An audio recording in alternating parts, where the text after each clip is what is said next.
Saat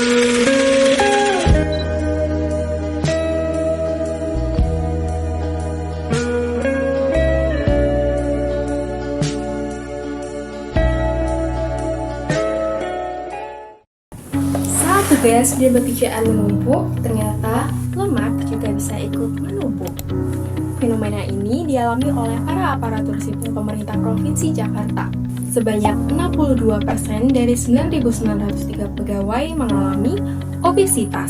Angka tersebut mencerminkan betapa seriusnya dampak dari sedentary lifestyle atau gaya hidup minim gerak pada para pekerja kantoran. Mereka menghabiskan lebih dari 6 jam sehari untuk mengerjakan tugas di depan komputer dengan diselingi makanan yang manis atau tinggi kalori tanpa aktivitas fisik yang sepadan. Hal ini dapat menyebabkan penumpukan lemak yang mengakibatkan berat badan berlebih. Obesitas, sang silent killer diam-diam berkembang di balik rutinitas sehari-hari kita semua. Ia dapat menyerang siapa saja dan kapan saja. Apa saja sih bahaya dan faktor penyebabnya, dan bagaimana cara mencegahnya di era modern ini? Obesitas tidak terjadi secara tiba-tiba, melainkan hasil dari berbagai faktor yang saling berkaitan.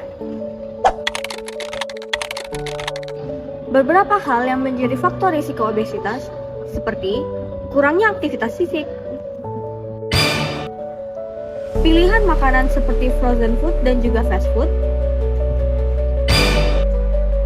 serta pola hidup orang tua yang menurun kepada anaknya menjadi faktor risiko dari sisi lingkungan.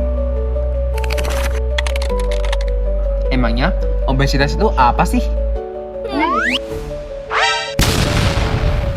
Minimnya penyuluhan membuat masyarakat kurang memahami bahaya obesitas dan menganggapnya bukan masalah besar.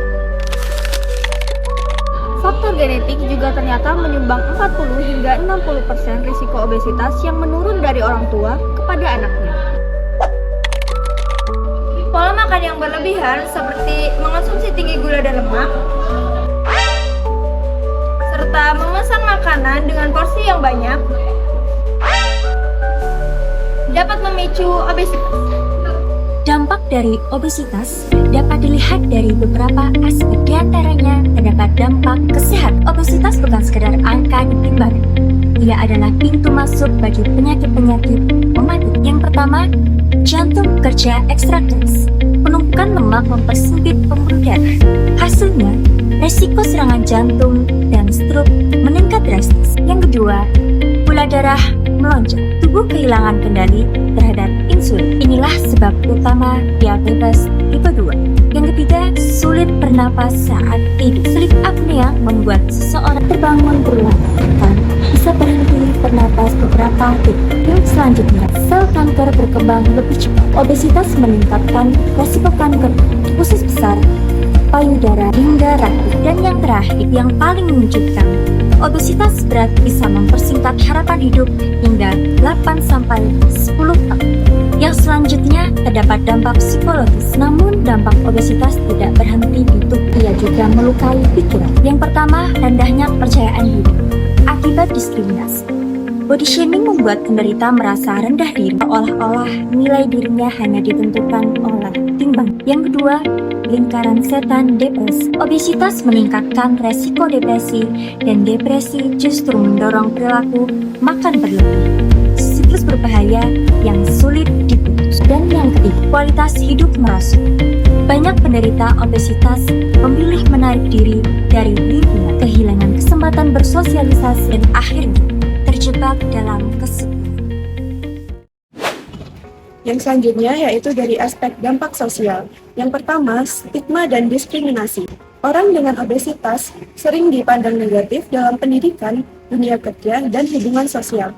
Mereka dianggap kurang rajin dan kurang disiplin atau tidak produktif, meskipun anggapan ini tidak benar. Yang kedua yaitu bullying pada anak. Anak dengan obesitas lebih sering menjadi korban ejekan, perundungan, dan pengucilan di sekolah. Hal ini mempengaruhi rasa percaya diri dan prestasi mereka. Kemudian yang ketiga, aktivitas terbatas. Orang dengan obesitas cenderung lebih cepat lelah dan sulit bergerak. Hal ini membuat mereka kesulitan melakukan aktivitas fisik yang memerlukan tenaga, misalnya berjalan jauh, naik tangga, atau berolahraga, sehingga dapat menurunkan kualitas hidup mereka. Yang selanjutnya yaitu dampak dari aspek ekonomi. Yang pertama, biaya kesehatan yang tinggi. Penderita obesitas membutuhkan perawatan medis lebih besar karena beresiko tinggi mengalami penyakit kronis. Di Amerika Serikat, biaya perawatan obesitas diperkirakan menyumbang sekitar 21% dari total biaya medis nasional. Kedua, ada kerugian ekonomi global.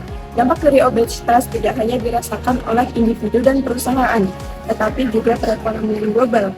Obesitas diperkirakan menurunkan PDB dunia sekitar 2,8% per tahun, setara dengan kerugian miliaran dolar. Yang ketiga, ada produktivitas kerja menurun. Penderita obesitas lebih sering absen karena penyakit terkait berat badan dan memiliki performa kerja yang lebih rendah.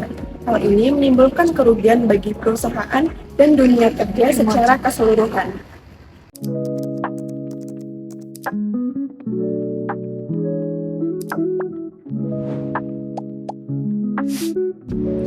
Obesitas dapat dicegah dengan yang pertama adalah menerapkan pola makan sehat seperti porsi isi piringku, tidak mengonsumsi tinggi gula, lalu perbanyak makan sayur dan buah, pilih sumber protein yang hewani yang baik ataupun nabati, lalu minum air putih yang cukup, serta tidak makan makanan yang fast food ataupun junk food. Lalu yang kedua tentunya adalah aktivitas fisik.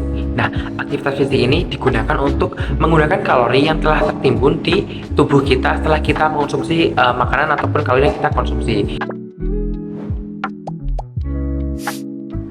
Lalu yang ketiga yaitu adalah pemantauan berat badan. Misalnya seperti setiap 1 bulan sekali ataupun 1 minggu sekali mengecek berat badan lalu dihitung perubahannya sehingga kita tahu atau kita dapat memaintain dari berat badan kita sehingga kita dapat mengatur berat badan kita dengan tadi melakukan pola makan yang sehat dan juga aktivitas fisik yang bagus. Lalu yang keempat yaitu ada edukasi dan perubahan perilaku. Seperti misalnya melakukan edukasi tentang pola makan sehat di sekolah, di kantor, di masyarakat. Lalu yang kedua adalah peran keluarga dalam mengonsumsi makanan-makanan sehat yang bergizi dan seimbang. Nah, lalu yang terakhir adalah ini terkait dengan kebijakan dan lingkungan, seperti menyediakan tempat kantin sehat, yaitu kantin yang menjual makanan-makanan sehat, lalu batasi makanan-makanan tinggi gula di daerah sekitar rumah, seperti adanya penjual-penjual ST3000 ataupun yang lain-lain, lalu fasilitasi ruang publik dengan fasilitas olahraga yang dapat dijangkau oleh masyarakat di sekitar, agar masyarakat sekitar lebih terdorong untuk melakukan aktivitas fisik.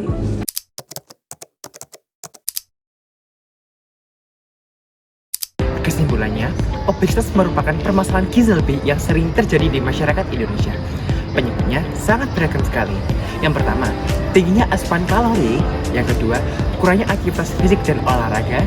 Lalu yang terakhir, pola hidup yang tidak sehat.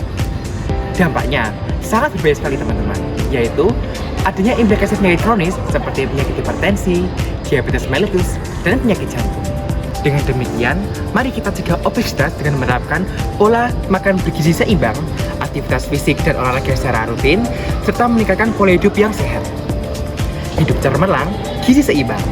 Katakan tidak pada obesitas.